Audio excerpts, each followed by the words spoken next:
On a gloomy afternoon, at an abandoned house on the outskirts of the city, the yellow police tape marked the scene where the body of a woman lay in a wooden casket, surrounded by carefully arranged red roses.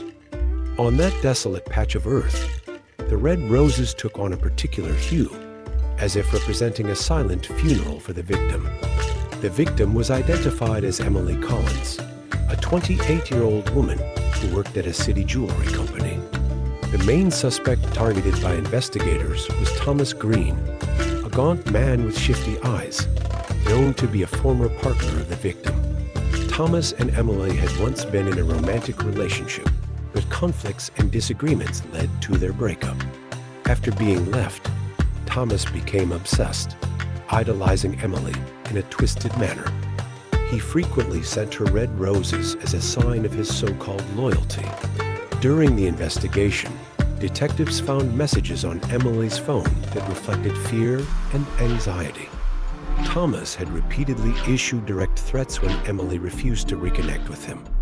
On the day Emily disappeared, Thomas provided an alibi, claiming he was with a close friend, but when verified by the police, it turned out to be fabricated.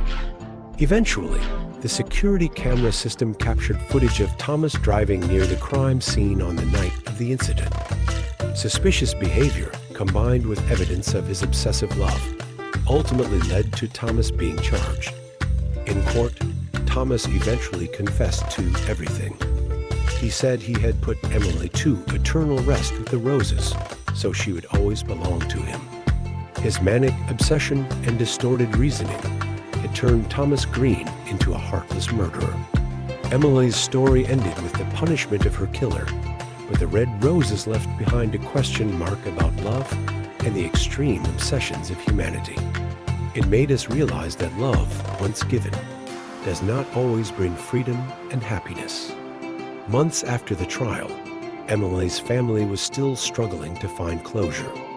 Her mother, Margaret Collins, frequently visited the site where Emily was found, placing fresh white lilies to symbolize the peace she hoped her daughter had finally found.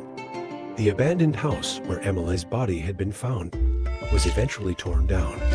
The city council decided to build a small community garden in its place, hoping to replace the dark memories with something beautiful and life-affirming.